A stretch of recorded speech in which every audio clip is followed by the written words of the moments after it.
we're just approaching Jefferson School. They're designated pickup and drop-off spots.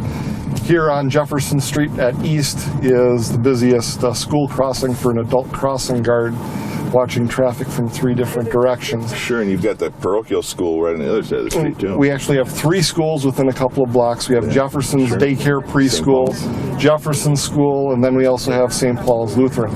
This side of the school is only for walkers. The pickup and drop-off spot for vehicles is actually on Oak Street, which is on the east or on the south side of the school. Okay.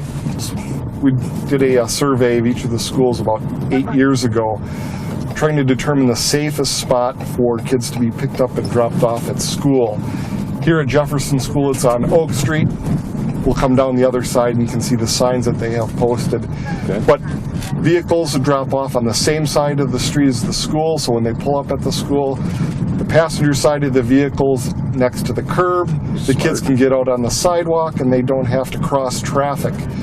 Several years ago we had an accident with a child getting hit over by McKinley School because a parent was dropping off on the opposite side of the street. Kids were running between vehicles across the street, and the child ended up getting run over there. So maybe the best thing that we can advise for parents who do not have children that they're dropping off or picking up is just avoid those areas. If you don't have a reason to be in that area when school is letting out or getting started, just avoid that. Find an alternate route. That's the best thing, right? Right. If you're not going to the school during the school times, normally from 8:30 to 9 or 3:30 to 4, if you don't have to be there, it's already congested, try to avoid that area.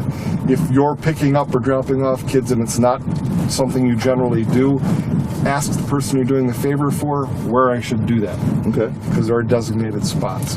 That's good to know too. So if you have someone else picking up the kids or things like that, get all of that information from the parents ahead of time. What's the rules regarding crosswalks near schools? You should stop for any kids waiting at the curb. It's just safest that way. Let them stop. Let them cross. If you need to, turn on your 4-way flashers, especially if there's a lot of traffic. Here at Jefferson School, Division Street's only a block away. Right. We have a crossing guard who mans Jefferson and Division. She generally waits for a red light in order to start crossing children, but it can last longer than the light, so pay attention. They're out there with stop signs. There's generally cones or a board of some sort saying that it's a school crossing. Okay. And as far as the school zone speed limits, it's 15 miles an hour. School zone speed limits are 15 miles an hour. During the school year, if officers who are assigned to that area of the city aren't busy, they are supposed to be running radar in the school zones. There are multiple school zones.